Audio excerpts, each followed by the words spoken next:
I'd like to welcome everyone today to our Huron County Library Board meeting.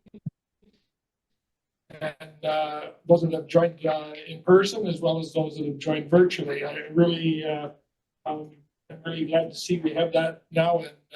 And there's been some people question about this joining, but I'm all behind this because if it is the snowstorm, it could be other things. So I really am pleased that we did not have it. I want to read this at the start before we. Board meetings are available live through Zoom, and recordings may be posted online. On the County of Huron's YouTube channel. You may be seen or heard as part of these broadcasts, and your name, comments, and/or presentation material will become part of the public record. I just want us all to remember that as we navigate through these meetings. I'm now looking for approval of the agenda. Moved by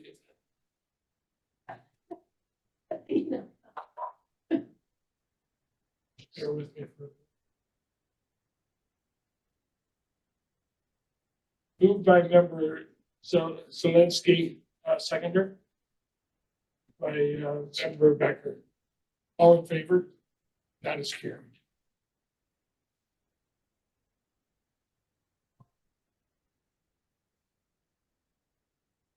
The library board agenda for April 10th approved as presented. For a mover. Moved by member Wetlaufer. Seconded by member Becker. All in favor? That's carried.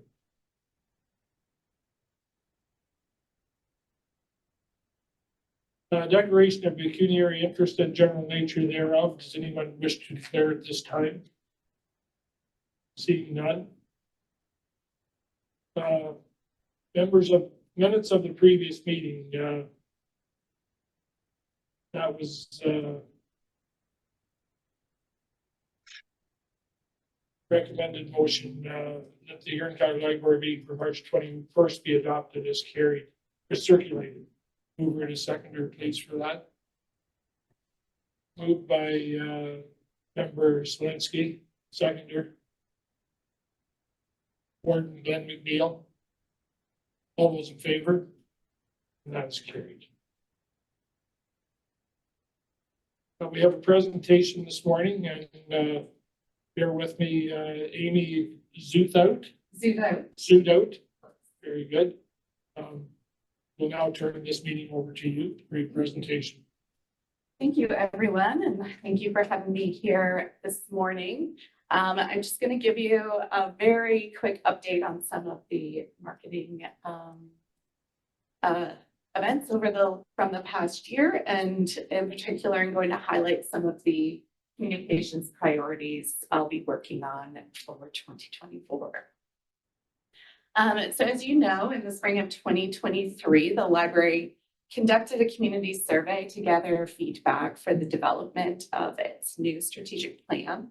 As a result, one of the gaps identified by the respondents was around communication.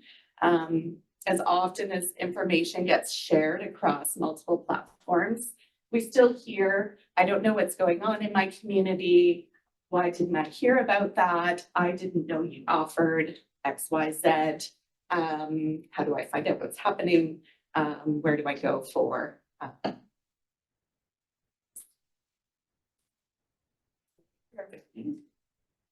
Oh, sorry.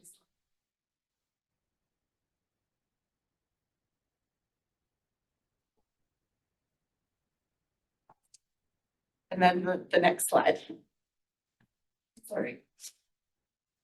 Ultimately, communications became one of the 5 strategic priorities the library will focus on over the next 5 years, with some of the following goals identified under that priority.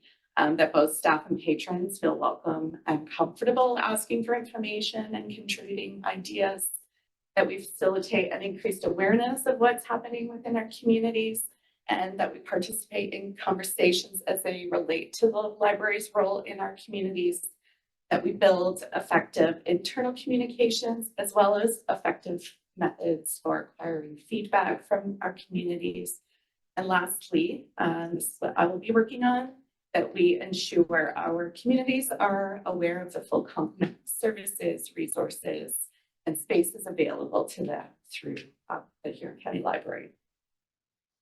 To broaden the reach of our library events and programs, towards the end of last year, I worked with BTS to sync the library's online events calendar to both the county calendar and the Ontario's West Coast calendar. We're working out a few kinks we're having with the county calendar, as branch staff also share some of their events to their own municipal calendars, which also feed into the county calendar. So we're having some duplication issues. But again, it's better to have too much information than not enough. But that's something that we're still working on figuring out how to sort out. But there's still more work to be done, and building that community awareness of all that the library has to offer will be a big focus of mine over the coming months. We're close to 4,200 Facebook followers, over 1,200 Instagram followers, and more than 12,000 website visits each month. We're still missing a number of people who don't participate in social media and visit our website for any number of reasons. So to help close that digital loop, I'm really excited to start a library e-newsletter that will be dropping into people's inboxes each month. Last summer, I completed a PIA, a privacy impact assessment. Since I completed this presentation, which says we're expecting approval in April, that approval has come through to start using MailChimp to create those newsletters.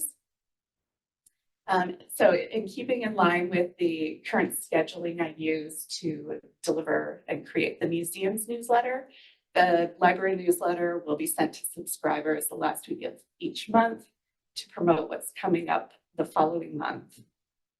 Each issue will include a roundup of important news and service updates from the library, features of some of our different resources, highlights of upcoming events and programs, and so much more. We currently have several hundred people on our mailing list who gave their permission to receive the newsletter when we did the survey last spring. And it's my goal to have that first newsletter go out towards the end of this month. And then to build that subscriber list, I'm looking at running an in-branch and social media campaign through May to encourage more people to join that list. And there will be a sign up form built right into our website where people can subscribe. Next slide. Oh, I'm sorry, I have not been doing a good job with that. Okay. Preparations are also being made to move from libraryware to Canva, which offers a more user-friendly design tools for our branch staff. Again, a PIA was submitted last summer, but we're still awaiting final approval to move to with this online platform. Once that approval is received, I'll be creating easy-to-use templates for more consistent design across all of our branches that will also make it easier for staff to maintain our current brand standards. Once this work is completed, training will be done with staff to ensure a smooth transition to this new platform. Next slide. Of course, this all takes a lot of work, and as one person, I'm really looking forward to supporting all of this work by building a new communications team that will include representatives from each of our library teams. I'll be working really closely with them to support the promotions of in-branch events through our social media, and as well as in-branch posters, flyers, etc. I also want to have a little fun with this team too. Fun was one of the values that was listed in our new strategic plan. And I hope with this team, we can take a little time to have some fun as we promote the Huron County Library through our social media channels. Of course, I also believe that each and every one of us plays a role in promoting all of the great work that we do through the Huron County Library. And with the support of myself and each of the representatives on the communications team, all staff will be encouraged to help ensure our communities are aware of what we offer through the library. Thank you. Anybody have any questions? Any board members have any questions for Amy? A great presentation, maybe. Communication is the biggest factor in our society today. We just had a council meeting last night, and that was one of the things I didn't know about. Yeah, it's a challenge. There's so many different ways people are getting their information these days, and it's hard to make sure we reach everyone, but I think with some of these new steps we're taking this year, we'll kind of close that gap. Thanks. Just want to say as well, fantastic presentation, Amy. And I really love the idea of putting out a monthly newsletter. I think that's going to be so helpful to kind of give it a broad overview of everything that's going on in the library. Because kind of to your point, it's hard to reach everybody on social media, and you might miss a post simply because of the algorithm. Exactly. When you're at the mercy of the algorithms, Yes. like out of our control at that point. Exactly. Yeah. So, love it. And yeah, I'm excited to hear when I can sign up for that. Yeah, hopefully soon. Member Salinsky? I didn't even have my hand up yet. We had it up the last time, so I figured I was just banging on your question, not being the same. Yeah, I've got a couple of questions. I really like the effort being put into communicating. I think it's much needed. Not everyone uses electronic media. Will there be paper copies available of the newsletter for those that are not online? Yeah, so I started working with Blue Water in supporting their they do a rec guide every quarter. And I'm looking to recreate what I'm doing for the 3 branches within Blue Water to create a guide of what's happening each quarter at the branches that could be printed off for those who might want to have a paper copy to go. And the other question is that you mentioned linking to Huron County and the West Coast. And that, where does the library fit in as promoting community events beyond just putting up posters on bulletin boards? Because currently, if I look at the website, it's only library events. Yes, yeah, and I think with so many events happening within our branches, I'm wanting to keep that calendar specific to library events. It gets confusing, and we find this at the museum that if someone has rented our space and is hosting an event within the museum, the public often mistakes it as one of our events. So we're trying to keep some of those clear lines between what is our programming and what is community-led programming. So I'm wanting to keep that online calendar clear for our events and programs. But we do have partnerships within the community, and we can use our social media to help support the promotion of that. Would it be possible to make a separate link for community events, not library, that would just link to these other calendars? Potentially, like we could definitely look at adding a link to the county calendar. I'd be easier than thinking. And thank you very much. Great work. Thank you. Any other questions? We're looking at the screen now to see if anybody missed anybody. I'll read this right. If I can just add one thing. Sure. Yeah.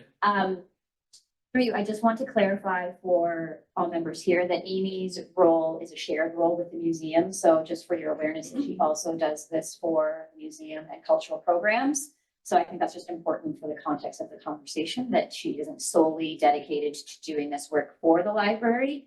That being said, we are certainly in a better position than we were 4 years ago prior to 2020. And this wasn't COVID related, but it was maybe very helpful during COVID.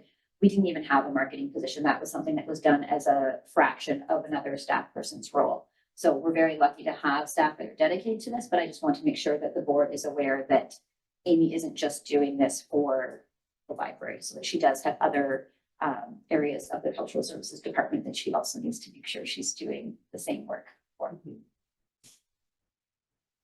Thanks for sharing that with us, Beth. I'll read this then. The county library board received a presentation by Amy Zuthep, marketing and branding coordinator, dated April 10th, 2024, titled Marketing and Branding Update, just presented for information. Looking for a mover and seconder. Moved by member Wetlaufer, seconded by member Splitsky. All in favor? That is carried. Thank you.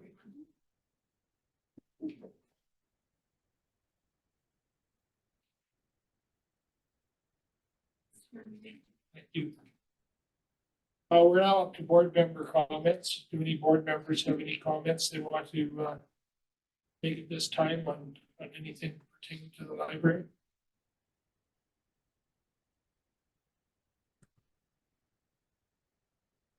Seeing none. Next is reports of the county librarian. And the first one's the administration monthly updates.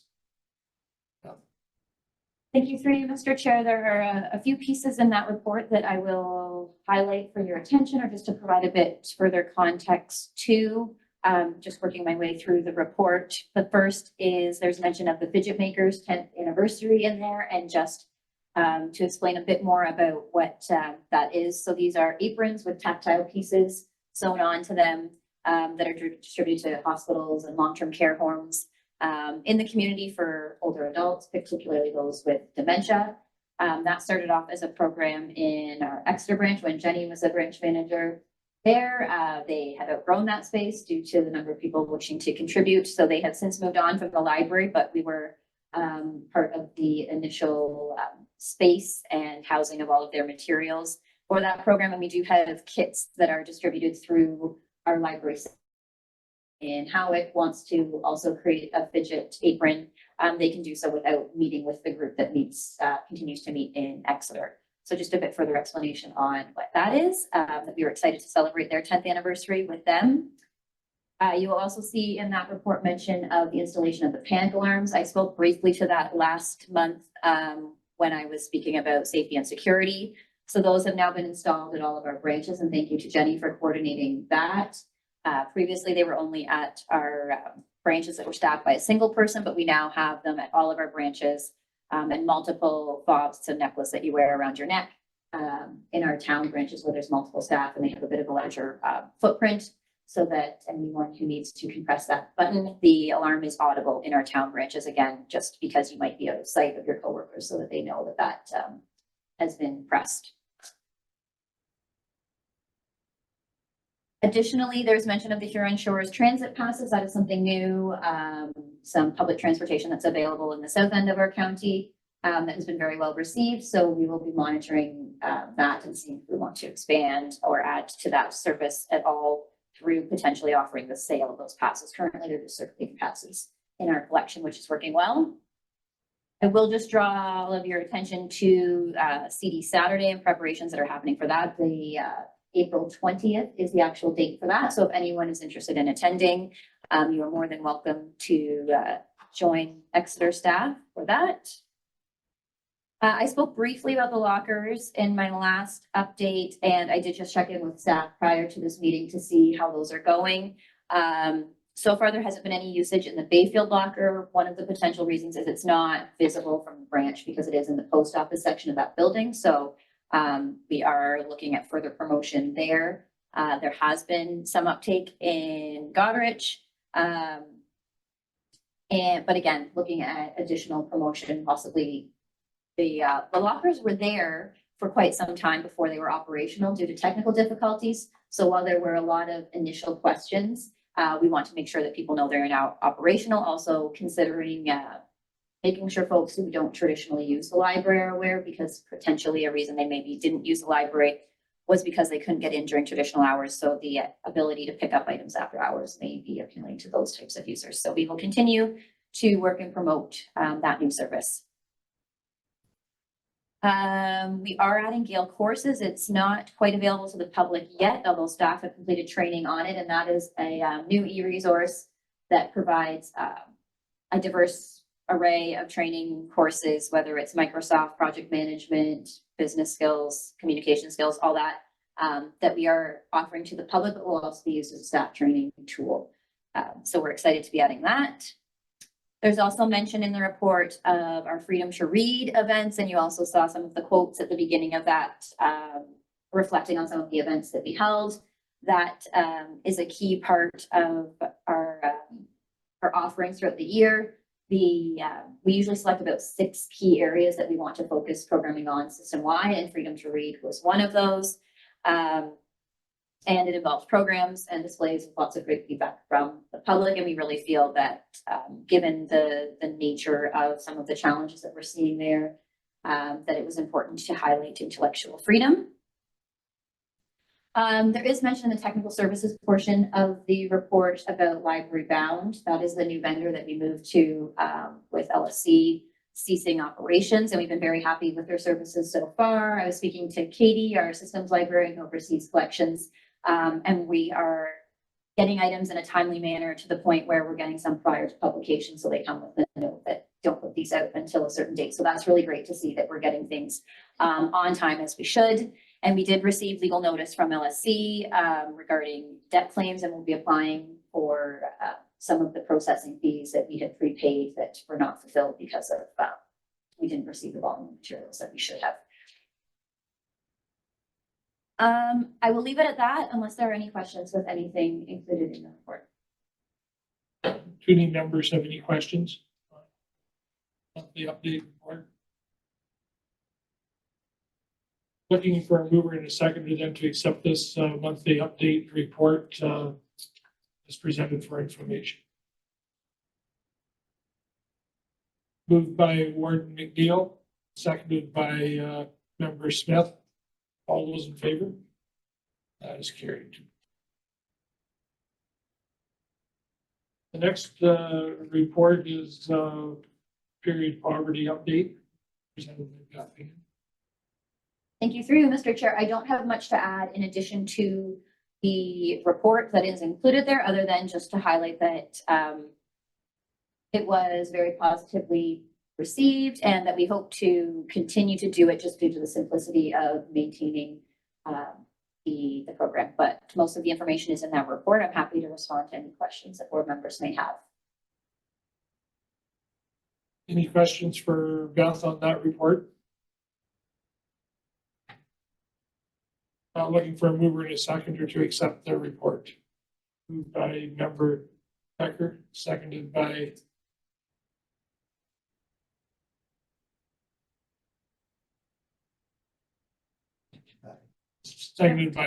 Member Smith. Sorry. All in favor? That is carried.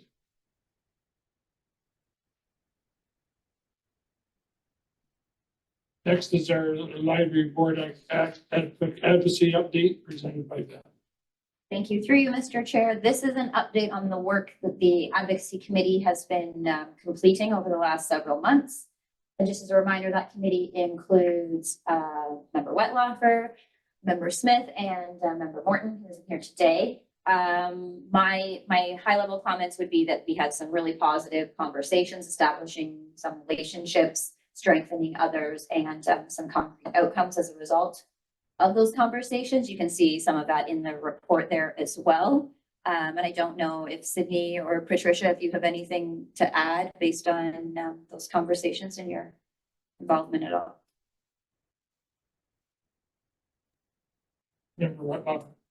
I want to echo Beth's comments there that I think that the conversations that we had with community groups were very productive and quite frankly, very insightful for me. It was really interesting to hear where their challenges are in supporting youth and to see how my hopes the library will be able to support a lot of the challenges and help alleviate them with the community group. So I think that they're going to amount to great partnerships going forward and look forward to continuing to try to nurture those. So yeah, great experience. Have you anything to add, Member Smith? Not a whole lot. Sydney did an awesome job. I was gonna say much of what you said too. Really just it's been so I'll just speak personally. It's been a great experience. I really obviously like this focus we've done, and I'm happy it works with the strategic plan beautifully. And it's just I know we are one of the things I like about this board is that we're really good at highlighting the things we do well, noticing it and highlighting it. And so I'm going to continue that trend. And I think that this process in and of itself has been great, but the partnerships that we are building on or creating are a testament to how invested this the library is in creating a healthy community. And I, as someone who volunteers a lot, I think that is fundamental to making our county a livable place for everyone. So I really appreciate it. Thank you for those comments. Anything else? I'll read this then. The Huron County Library Board received a report. The library board advocacy update dated April 10th as presented for information. Waiting for a mover and a seconder. Moved by member Selitsky, seconded by, who did this up there now? Seconded by member Wettlaufer. All in favor? That is carried. Thank you.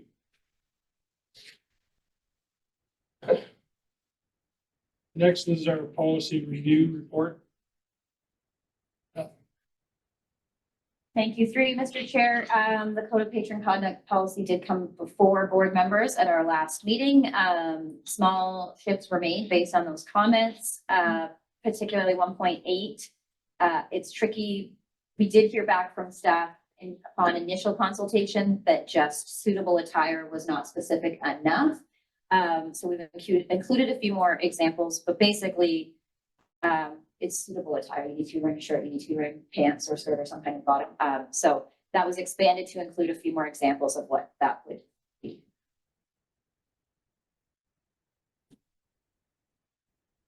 Any questions for Beth on that report? I think it's fairly straightforward. Looking for a mover and a seconder to accept the report, the Code of Patron Conduct policy. Moved by member Becker, seconded by member Selitsky. All those in favor?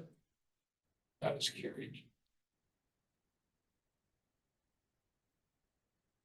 Next is the meeting space policy update presented by Beth.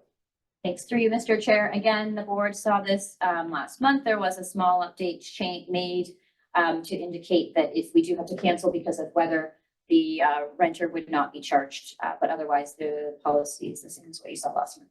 So just looking for final approval. Any further questions, member Wettlaufer? I just wanted to bring forward something. One there, where it says if a member of the public would like to the library, I think that the word "to" should be removed, but otherwise, the policy will.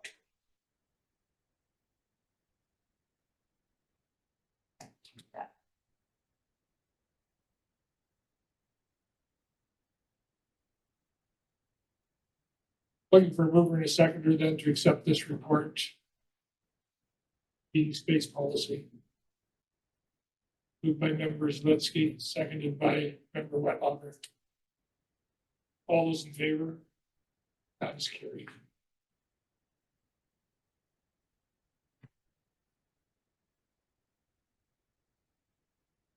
Next is our draft health and safety policy. Thanks through you, Mr. Chair. So this is the first time that the board is seeing this policy. It is due for regular review and is required for reaccreditation, should we go forward with that several years from now. Minor changes, including the regulation has switched the numbering, and that to the related documents, the working load guidelines that we have for staff has also been included.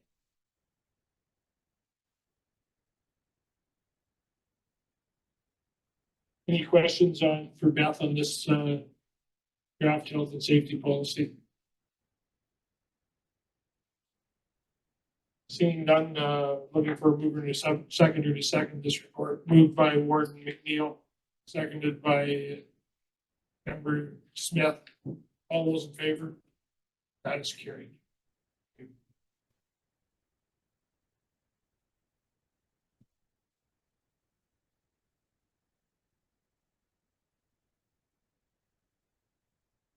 Next is the draft safety, security, and emergencies in the library policy presented by Bill. Thank you through you, Mr. Chair. Again, this is the first time the board is seeing this policy. It's due for its regular review, and it is another one that's required for accreditation. Mostly minor updates again to this policy that would be brought forward to you. Any board members have comments and anything they want changed or added to this report, because it will be coming back. Member Salinsky. It's, I had some general questions, but first added section 222 is, section 2 is prevent and mitigate. So it doesn't fit there, it would fit better under section 3, which is the positive section should do.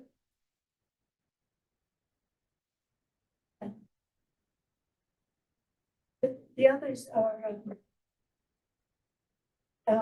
does the library supply first aid kits, naloxone, defibrillators in any of their branches? We do, we have all of those, well, naloxone in another week or two probably, but yes, we do.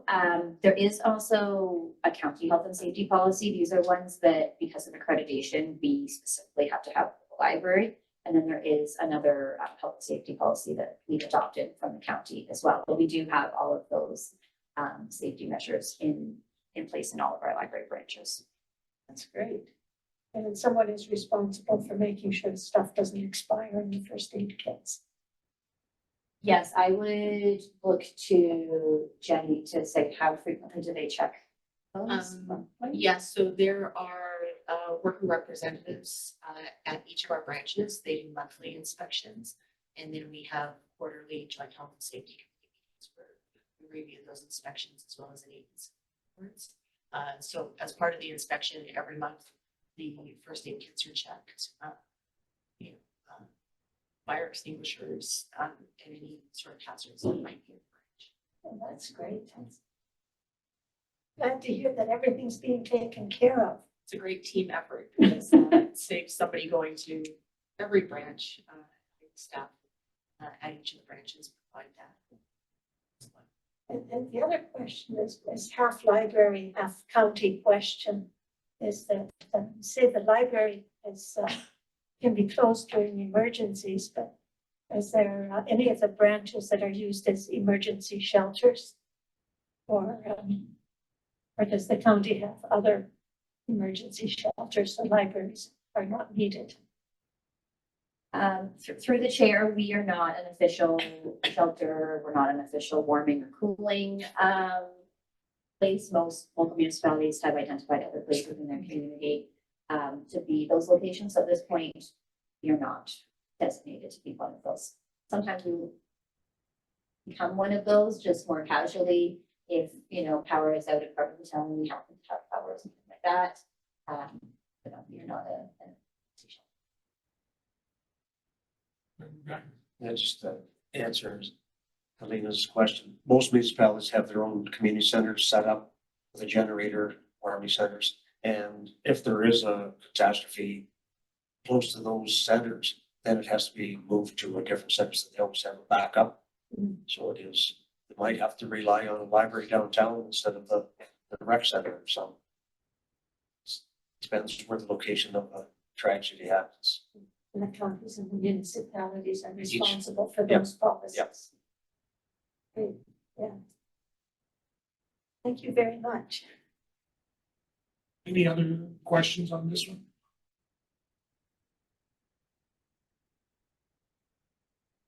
I'll read this then, with the Huron County Library Board accept the report from Beth. On draft, it's a draft copy on safety, security, emergencies, and library policies is presented for information. This will be coming back to our next meeting for final approval. I will move on seconded to accept this. Moved by Member Becker, seconded by Slinsky, Member Slinsky, thank you. All in favor? That is carried.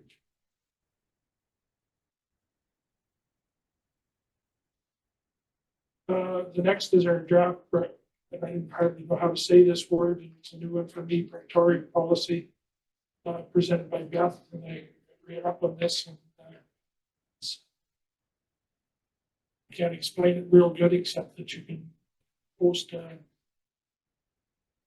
exam for a person and be not doing very good. You can take over that. Thanks, Teresa. You did great. Basically, you're right. It's if someone needs to do an exam, there are public places where they can go where there's different stipulations, whether they're supervised, not supervised, those types of things. That the library does provide that service. I would say not at all frequently. Hence, we didn't identify any changes that needed to be made for the policy. It was simply due for regular review. Beth, go on, better job. Member Slinsky.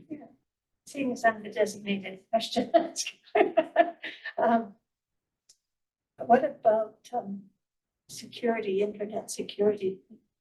So that nobody else can access the exam questions. No hacker can get at the exam questions if it's done in the dark. I'm assuming that. Through you, Mr. Chair, it's a great question. I don't know if that came up at all, Jenny, in any of your research. Yeah, it would depend if they were using, if they were set up on one of our public computers, then we automatically have, as soon as they log off or restart that computer, we have something called deep freeze, and it wipes the computer. It's a fresh start every time it happens. If they're using one of the staff computers, then it would be up to them to, or staff afterwards to clear the cache, clear the history, all of that to make sure that that somebody else isn't accessing it. But otherwise, beyond that, I don't think we've done anything to guard against that. Usually with proctoring, it's a pretty quick thing. We have the exam, and a lot of times it's actually paper still that is happening. We get once the person has let them know that the library is who is going to proctor the exam, the school will then send the papers to the library. We hold them in an envelope. The person comes, they take their test, we then take the envelope and mail it back. Sometimes we've scanned it, sent it to them as well. And the internet connections. Should be. Our public Wi-Fi is public Wi-Fi. We always advise that people don't do banking and those types of things of those natures on our Wi-Fi due to that. So that is something that people would need to take into consideration as well. Yes, that would be a big issue for the online exam. Any more questions on this from members of library board? Seeing no, Member Smith. I was just out of curiosity, wondering if there have been any issues with the exams. Mm-hmm. Through the chair, not that I'm aware of, but I would look to Jenny, like, do you have a sense of the number, just to give the board a sense of how often doing this? No, I can just speak anecdotally, and this would be pre-COVID. Maybe Exeter would do one every 1 to 2 years. Maybe a lot of times the Center for Employment and Learning is the first place that people will go. It depends. We don't charge a fee for it other than we ask the person to cover any costs associated with like that. So we're sort of the cost-free option in town, but a lot of times they will go to.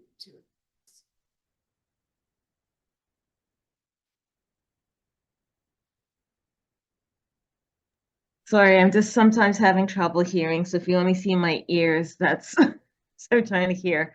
But okay, thank you for your response. Anything else?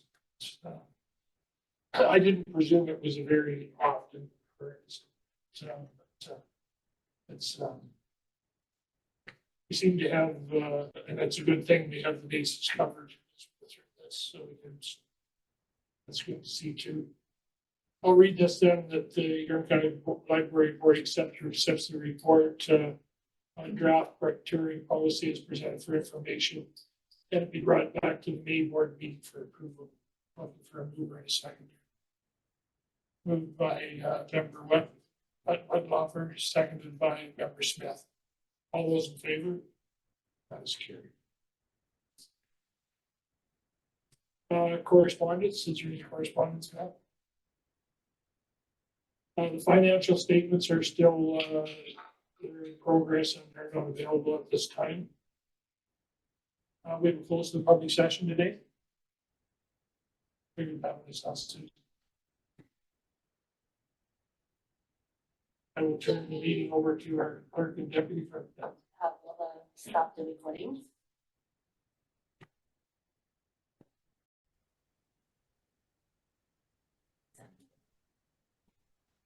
Okay, it's now 10:04. Looking for a motion to rise from closed session. So moved by member Sliski, seconder. Member Wettlaufer, all in favor? That is carried. Huron County Library Board rise from closed in public session 10:04. Reporting out, Pete, are you gonna do that, or do I do that? I can do that. The library board received an update on the Clifton Bridge. Sounds good?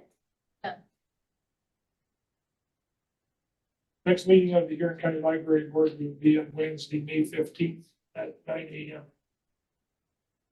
Looking for a mover and seconder adjourned. Moved by member Smith, seconded by member Wettlaufer. All in favor? That is carried. Have a good rest of the day, everyone. Before everybody goes, Beth, are you